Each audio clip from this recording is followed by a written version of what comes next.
아멘. 네, 오늘은 성탄의 의미라는 제목으로 본문의 말씀을 살펴보도록 하겠습니다. 여러분, 일반적으로 한 사람의 역사는 탄생으로 시작이 됩니다. 한 예로 위인전을 읽어보게 되면 그 사람의 탄생으로부터 이야기가 시작되고 있음을 알 수가 있죠. 몇 년도 어느 나라의 어느 동네에서 출생하게 되었는지를 그 시점으로 역사를 전개해 간다는 것을 볼 수가 있습니다. 저와 여러분들도 마찬가지겠죠. 우리 개인의 역사를 누군가에게 소개한다면 반드시 탄생으로부터 이야기를 꺼낼 것입니다. 저 같은 경우는 서울에서 출생해서 어린 시절 인천으로 와서 용현동에서 자라다가 만수동으로 이사를 갔다가 이런 식으로 사람들에게 소개를 한다는 말이겠죠. 탄생 이전의 역사에 대하여 말할 수 있는 사람은 이 세상 어디에도 없을 겁니다. 그 누구도 자신의 역사를 탄생 이전의 역사와 연결하여 설명할 수 없다는 겁니다. 하지만 역사 속에 단 한 사람은 예외가 되는 것이죠. 그분이 바로 예수 그리스도이십니다. 예수님을 이해하기 위해서는 탄생부터 시작하는 것이 아니라 탄생 이전의 역사로 거슬러 올라가야만 하는 것이죠. 그래서 우리가 본문을 읽었죠. 1절부터 17절의 말씀은 상당히 지루한 본문입니다. 그래서 보통 사람들은 마태복음을 펼치고 나서 바로 시험에 들죠. 1절부터 17절까지는 건너뛰자. 그래서 28절부터 예수님이 마구간에 태어나고 베들레헴에서 태어나고 목자들이 찾아오고 천사가 계시를 전하고 이런 예수님의 탄생의 장면들, 사건들부터 복음서를 읽어보자 이렇게 하여서 1절부터 17절의 말씀을 이렇게 건너뛰는 경향이 있습니다.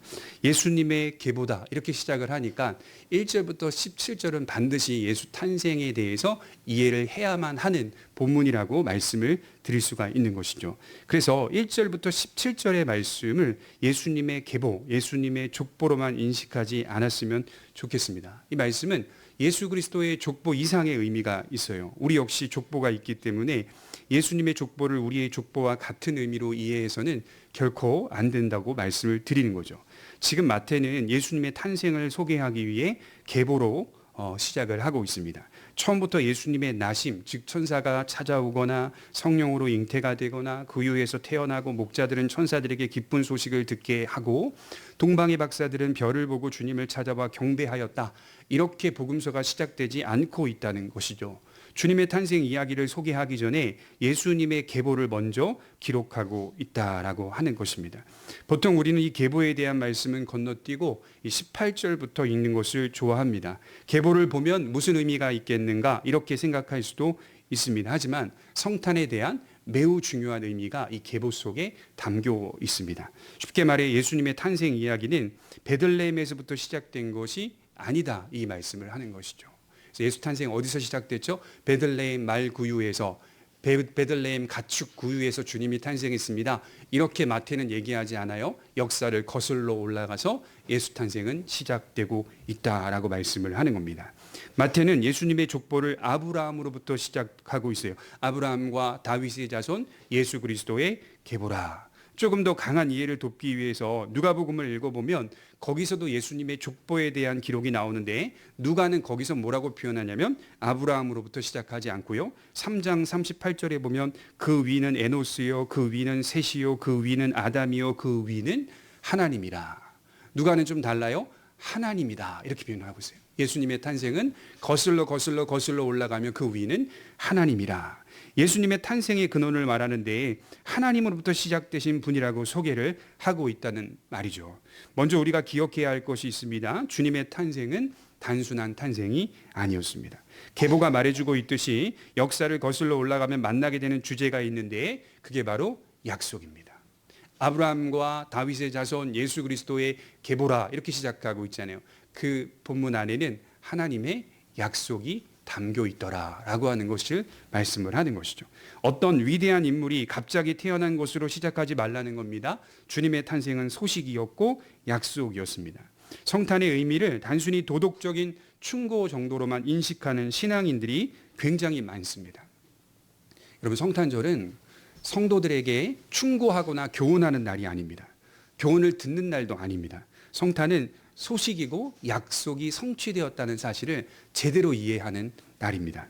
지금도 러시아와 우크라이나가 전쟁을 하고 있는데 제가 얼마 전에 뉴스를 보니까 북한군으로 추정되는 병사들이 다 보이는 들판에서 돌격을 하는 영상이 나오더라고요.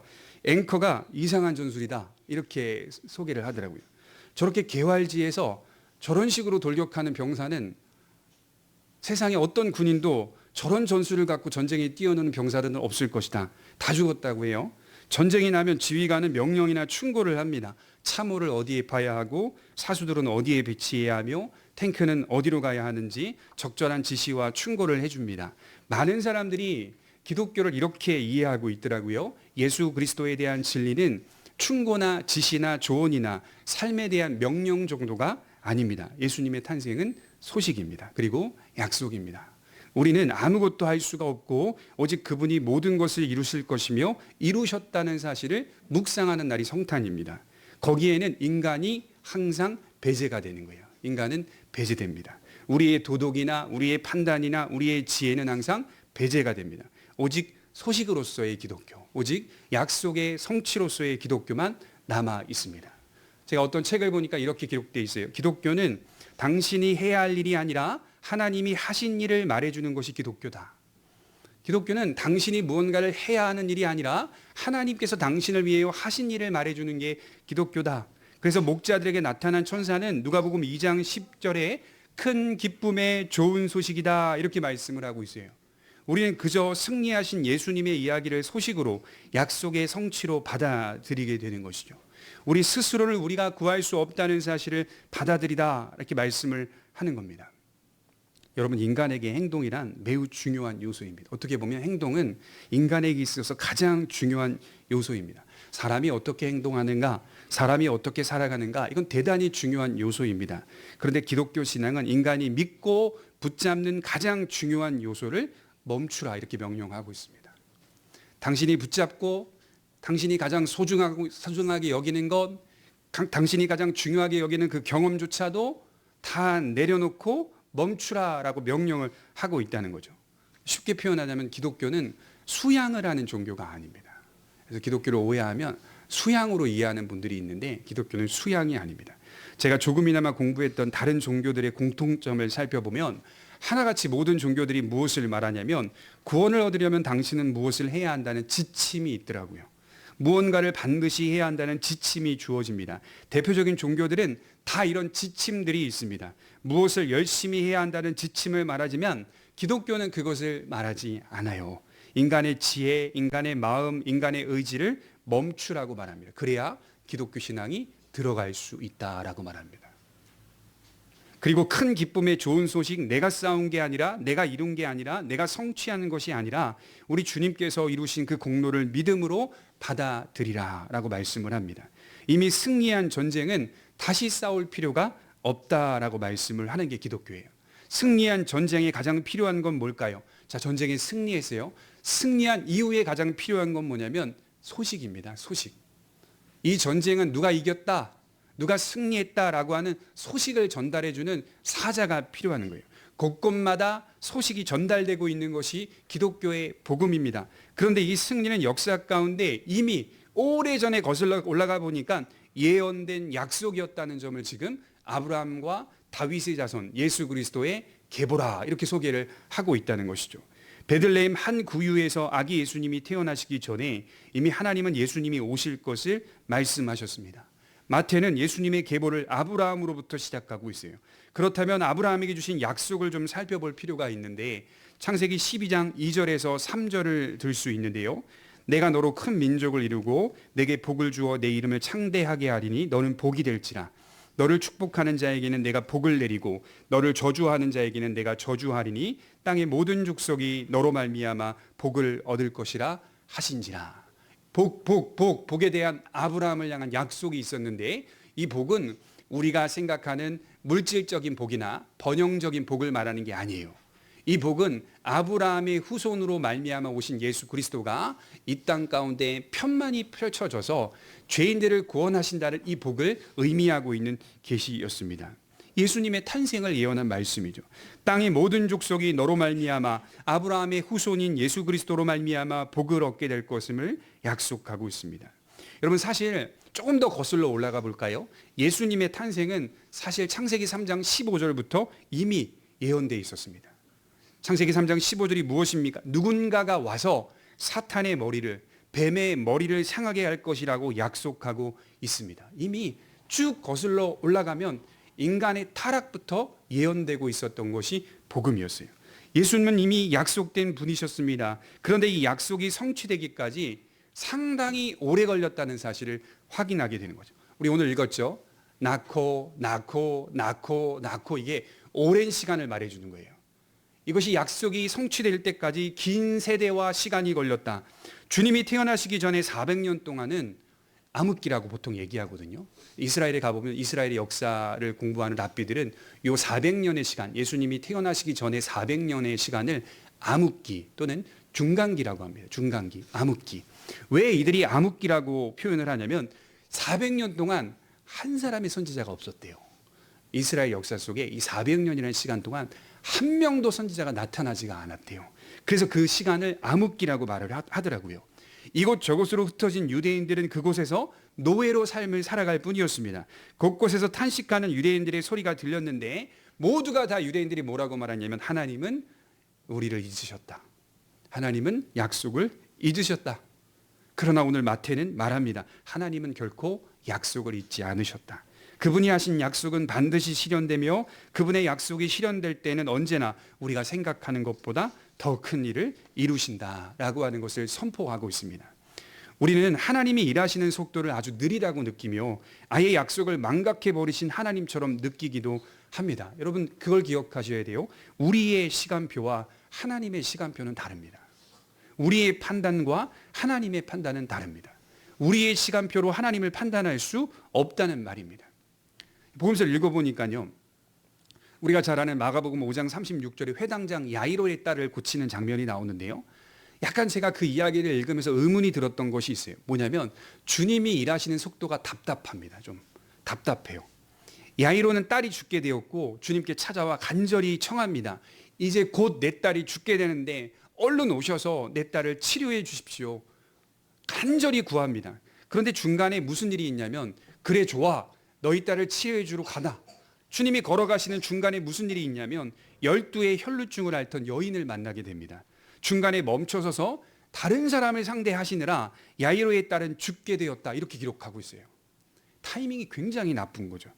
딸이 죽기 전에 야이로의 집에 가셔야 했는데 오히려 주님은 딸을 죽게 내버려 두신 것처럼 보인다는 말이죠. 제가 볼 땐 그래요. 이 여인을 상대하는 가운데 야이로의 집에서 사람들이 갑자기 옵니다. 딸이 죽었나이다. 이제 곧 죽게 되었다라고 말하며 주님께 간절히 청했는데 주님이 중간에 서서 12의 혈루증을 앓던 여인을 치료하시는 바람에 멈춰서는 바람에 딸이 죽었나이다 라고 이야기를 전합니다. 그러자 주님은 야이로를 바라보시면서 한마디를 하시는데 뭐라고 하시냐면 두려워하지 말고 믿기만 하라 이렇게 하십니다. 죽었나이다 했는데 주님은 그걸 딱 들으시고 야이로를 바라보며 믿기만 하라 이렇게 말씀을 합니다. 두려워 말고 믿기만 하라. 이것이 얼마나 무책임한 말입니까? 그런데 오늘 말씀을 준비하면서 드는 생각이 있는데 이런 겁니다. 나를 너희들의 시간 기준에 맞추지 말라 이렇게 다가오더라고요. 사람의 시간 기준에 맞추지 말라. 하나님은 반드시 약속을 지킵니다. 약속을 지키실 때에는 우리가 생각하는 것보다 더 큰 일을 행하십니다. 너무나 당황스러운 것이 무엇인지 아십니까? 만왕의 왕이신 성자 하나님이 가축의 먹이를 먹는 구유에 태어나셨다는 것이 당황스럽죠. 그분은 어디서 태어나셔야 됩니까? 우리의 예측으로는 왕궁에서 태어나야 맞습니다. 당시의 왕이 헤롯 대왕이었는데요. 헤롯을 제쳐버리고 그 자리에서 태어나는 것이 맞습니다. 아니면 헤롯 가문으로 오든가. 그렇잖아요. 아니면 헤롯 가문으로 오시든가. 말이 먹이를 먹는 구유에 태어나신다니 이게 우리의 예측을 벗어난 거예요. 너무나 당황스러운 것은 아기 예수님으로 오셨다는 것. 이것도 너무나 당황스럽습니다. 더욱 황당한 것은 십자가에 달려 죽으십니다. 이것도 너무나 당황스럽습니다. 우리의 상상을 초월합니다. 예측이 불가능합니다. 이상합니다. 그러나 이 모든 역사가 죄인들을 위한 것임을 나타내셨어요. 여러분 인류를 위한 게 아닙니다. 예수님이 우리가 오후 예배 때 늘 지금 교리 공부를 하고 있듯이 모든 사람을 위하여 죽은 게 아니라고 배웠잖아요. 죄인들을 위하여 죽었는데 하나님의 백성들을 위하여 죽으신 겁니다. 이 사실을 믿는 자들을 위하여 죽으신 겁니다. 그래야만 우리를 구원하실 수 있다는 사실, 십자가에 달려 돌아가셔야만 인간을 구원할 수 있다는 사실을 드러내 주셨습니다. 이런 말이 있어요. 맷돌은 천천히 돌지만 아주 고운 가루로 만든다. 맷돌이 도는 속도를 보셨습니까? 맷돌은 천천히 돕니다. 시골 같은 데 가서 보시면 맷돌 가는 속도 보시면 물론 굉장히 힘이 좋은 우리 그 여성분들은 막 빨리 갈기도 하는데요. 굉장히 천천히 돕니다. 하지만 아주 고운 가루로 만듭니다. 지금도 동일해요. 하나님은 잊으신 듯 보일 수 있으나 지금도 모든 조치를 취하고 계십니다. 믿는 자들에게 주시는 약속이 있습니다. 하나님은 지금도 그 약속을 성취하는 중이십니다. 에베소서 3장 20절에 보면 우리 가운데서 역사하시는 능력대로 우리가 구하거나 생각하는 모든 것에 더 넘치도록 능히 하실 이에게, 하나님의 약속이 성취될 때에는 우리가 생각하는 것 이상으로 더 넘치도록 풍성한 은혜를 베풀어 주신다는 거예요. 우리는 이 정도 생각할 수 있겠지만 하나님은 그렇지 않아요. 시간이 더디는 것처럼 우리가 느낄 수 있지만 그 약속이 성취될 때에는 하나님 안에서 더 풍성한 은혜가 있을 것이라고 분명히 선언하고 있습니다. 성탄은 우리에게 어떤 의미가 있을까요? 큰 기쁨의 좋은 소식처럼 약속의 성취가 드러나고 있는 것처럼 그분의 약속은 앞으로도 반드시 성취될 것을 믿으라고 요구하고 있습니다. 행동을 멈추고 하나님이 우리를 위하여 행하실 일들을 기대하고 믿으라. 그리고 신뢰하라. 두 번째로 살펴볼 것은 부끄러운 계보가 보입니다. 1절부터 17절까지의 주님의 계보를 연구해 보면 이게 단순한 족보가 아니라 이력을 포함하고 있는 족보라는 것을 알 수가 있어요. 제가 볼 때에는 일부러 이런 이력들을 드러내는 게 아닐까 그런 생각을 해보게 됩니다. 특이한 점은 낳고 하는데 여성의 이름이 5명이나 등재되어 있습니다. 이게 굉장히 독특한 점입니다. 여러분, 고대 사회의 가부장적인 족보에는 여자 이름 안 넣습니다. 그래서 이스라엘의 문서를 공부해 보면 이스라엘 역사 가운데 예수님 시대 때에 발견된 모든 문서의 족보나 계보에는 여성의 이름이 한 명도 등장하지 않습니다. 등재하지 않습니다. 고대 계보에는 절대로 여성을 족보에 넣지 않아요. 가부장적인 사회에서는 더 그렇습니다. 여성의 이름 없어요. 그러나 5명의 여성의 이름이 기록되어 있어요. 다말, 라합, 룻, 우리아의 아내, 마지막에 마리아. 게다가 이 족보에 실린 여자들은 대부분 이방인이었어요. 자, 지금 보십시오. 예수님의 계보를 기록하고 있는데 계보를 살펴보니 부끄러운 이력들이 보인다는 말입니다. 인종적인 아웃사이더, 성적인 아웃사이더, 문화적인 아웃사이더, 종교적인 아웃사이더들을 다 5명이나 집어넣고 있어요. 저와 여러분들이 어떤 회사에 이력서를 쓴다고 한번 생각해 보십시오. 그러면 학력과 경력과 실적들을 열거할 때 내심 부끄러운 면들을 제거하고 싶을 것입니다. 또한 부풀리고 싶어 할 것입니다. 실제로 예수님의 동시대에 헤롯 대왕의 계보가 발견되었는데 헤롯은 자신의 계보에 많은 이름들을 삭제했다고 해요. 예수님 시대의 헤롯도 자기 족보를 기록하는데요. 서기관들한테 요 가문 빼, 이 사람 빼, 이 사건 빼, 자신에게 약점이 될 만한 혈통이나 가문이나 일들은 모두 제거해 버렸어요. 수준 높은 명문 가문의 출신임을 드러내고 싶어 했습니다. 이런 혈통에서 누가 나왔다고요? 헤롯이 나왔다. 이걸 알리고 싶었던 거예요. 내가 나왔다. 여러분, 북한 김정은 족보만 보더라도요, 이 족보가 얼마나 부풀려 있는지 조금만 검색해 보면 북한 사람은 거의 전설과 같은 족보를 믿고 있더라고요. 그런데 마태는 주님의 계보를 그런 식으로 기록하지 않고 아주 정직하게 기록해 놨어요. 오히려 여러분 잘 보시면 부정적으로 기록해 놨습니다. 아주 부끄러운 일들을 기록해 놨어요. 어떻게 보면 이 세상에서 가장 부끄럽고 연약한 족보라고 말할 수가 있습니다. 기록된 여성들의 역사를 보면 대체로 부끄러운 과거가 있는 사람들입니다. 그래서 저는 이 족보를 보면서 어떻게 정의했냐면, 마태는, 그러니까 제가 주관적으로 해석한 겁니다. 역사 소환의 방식으로 족보를 기록하고 있다.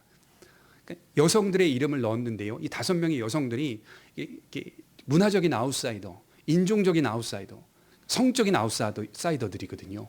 이분들을 이렇게 기록한 이유는 역사를 소환하겠다라고 하는 의도가 있었기 때문입니다.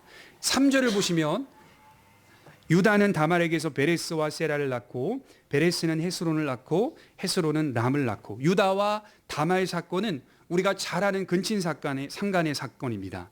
다말은 아버지가 자신에게 남편을 허락하지 않자 시아버지를 속여 잠자리를 같이 하고 임신을 하게 됩니다. 거기서 나온 자식이 누구라고 말하죠? 바로 쌍둥이 베레스와 세라입니다. 창세기 38장 27절에 기록하고 있죠. 여러분, 예수님은 누구의 후손일까요? 베레스의 후손입니다.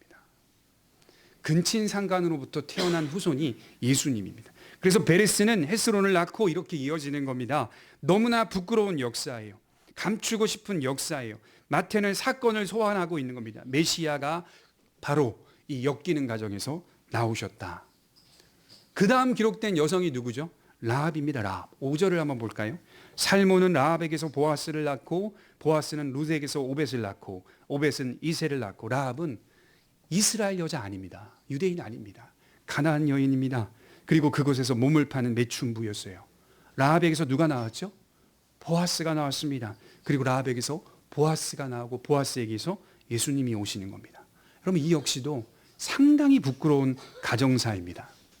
하지만 계보의 기록 중에서 가장 흥미로운 인물이 누굴까요? 제가 볼 때는 다윗입니다. 다윗. 아, 목사님, 다 부끄러운 과거인데 보세요. 다윗 왕이 나왔잖아요.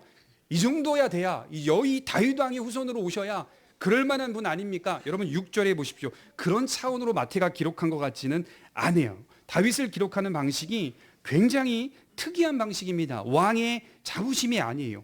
6절에 보면 이렇게 기록됩니다. 이새는 다윗 왕을 낳으니라. 다윗은 우리야의 아내에게서 솔로몬을 낳고. 다윗은 이스라엘 역사 중에 가장 위대하고 훌륭한 왕이죠. 그런데 마태는 다윗과 바세바에게서 솔로몬이 나왔다라고 표기하지 않아요. 우리야의 아내에게서. 이게 이상하잖아요. 바세바에게서 솔로몬이 나왔다 이렇게 기록하는 것이 당연한 기록 방식인데 마태는 우리야의 아내에게서 솔로몬을 낳고. 그냥 바세바라고 기록하면 될 것을 왜 우리야의 아내에게서 솔로몬을 낳았다고 기록한 것일까요? 이스라엘의 역사에 비참하고 끔찍했던 한 장면을 소환하고 있는 겁니다. 여러분 우리야는 어떤 사람이죠? 바세바의 첫 남편이죠. 다윗이 자신을 죽이려던 사울 왕을 피해 도망 다닐 때 37명의 용사가 있었는데요. 경호원들이 있었는데요. 그때 한 명의 용사가 우리야였습니다. 다윗 옆에서 늘 경호해주고 다윗과 함께 보조해주며 협력해줬던 사람이 우리야였습니다. 성경은 이들을 다윗의 용사라고 말하는데 사무엘하 23장 39절에 보면 이렇게 우리야가 기록되어 있더라고요. 햇사람 우리야라. 이상 총수가 37명이었더라. 37명의 다윗을 지킨 용사들 가운데 한 사람이 바로 우리야였던 겁니다. 그래서 제가 보니까요. 아, 우리야가 왕궁 옆에서 살 수밖에 없었던 이유가 있었구나. 늘 다윗과 함께 형제처럼 다윗을 지키고 경호해 주었던 사람이니까 다윗이 그 궁궐 옆에 사택을 짓게 한 것 같아요. 그리고 좀 넉넉하게 살 수 있도록 형편을 맞춰준 것 같아요. 그러니 다윗이 어느 날 그 우리야의 아내가 샤워하고 있는 장면을 본 것 같아요. 그게 잘 매치가 되더라고요. 중요한 건 우리야는 다윗을 지켜주었던 용사였다는 거예요. 세월이 흘러서 다윗이 왕위에 올랐을 때 다윗은 우리야의 아내 바세바를 바라보면서 탐했고 동침합니다. 그러고는 손을 써서 우리야를 전장에서 죽도록 꾸미고 바세바와 결혼을 하게 되는 것이죠. 바세바라고 하는 여성의 이름을 빼고 우리야의 아내로 기록한 이유는 다윗의 치부를 드러내기 위해서입니다. 야, 너희 유대인들, 자기도 유대인이지만 마태도 유대인이지만 우리 유대인의 역사 속에 가장 훌륭하고 위대한 왕이 미국 역사 속에 가장 위대한 왕이 링컨이었던 것처럼 유대인의 역사 가운데 가장 위대한 왕이 다윗이라고 말하지 그게 아니야. 치부를 드러내고 있어요. 우리가 위대하다고 말하는 다윗 왕의 치부를 봐라. 얼마나 부끄러운 가정사를 가지고 있느냐. 그 후손에서 예수님이 오셨다는 사실을 보라. 이 치명적인 흠이 있는 엮이는 가정에서 예수님이 오셨다는 겁니다.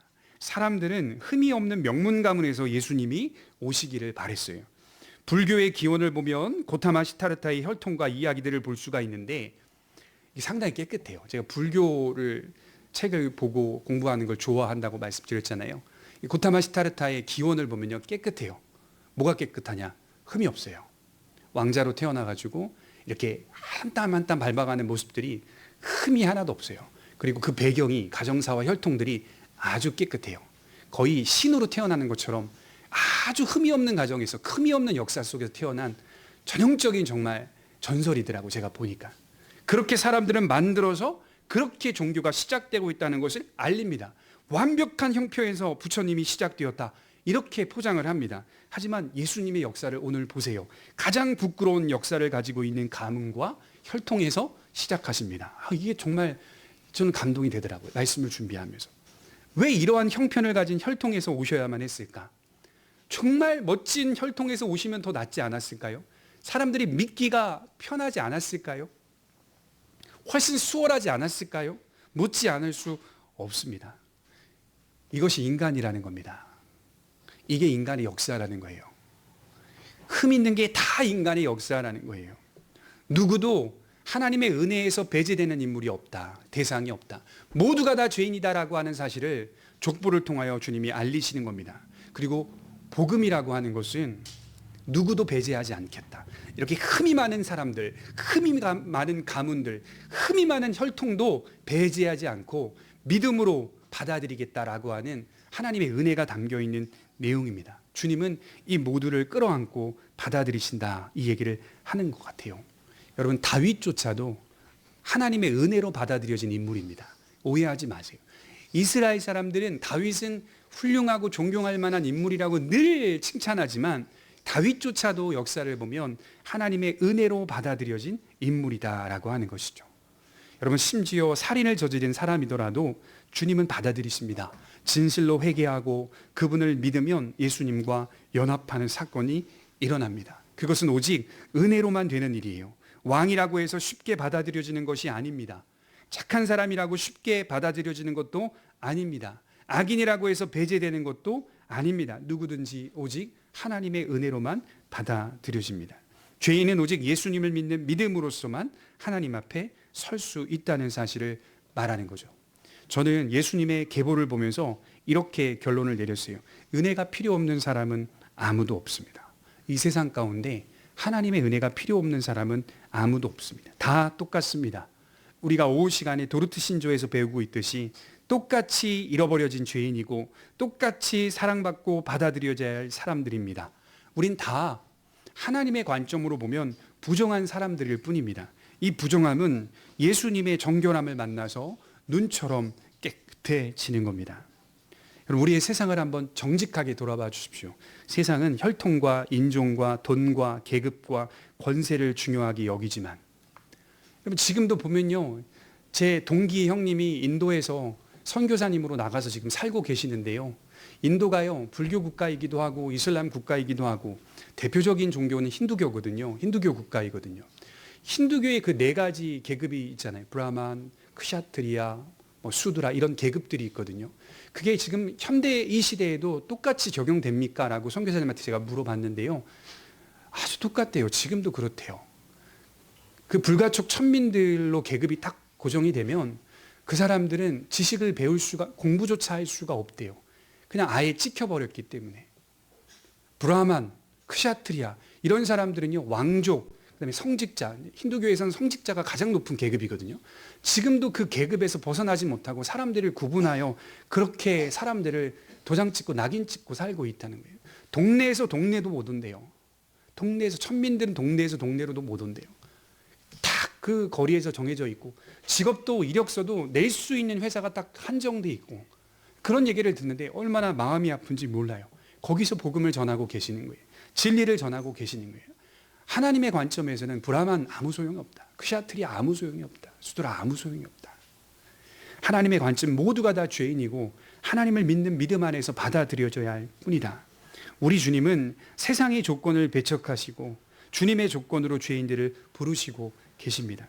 그리고 온갖 세상의 부끄러운 요소들을 인정하게 하시고 그 부끄러움을 오직 은혜로, 오직 믿음으로 예수 안에서 고백하기를 바라고 계십니다. 이 성탄 가운데 꼭 기억하셔야 될 것은 그저 한 아기가 태어났다는 이야기로 생각하지 마시고요, 이 성탄이 죄인을 구원하시는 하나님의 은혜가 나타나고 증명되는 복된 날로 기억하시기를 주님의 이름으로 축원합니다. 기도하겠습니다.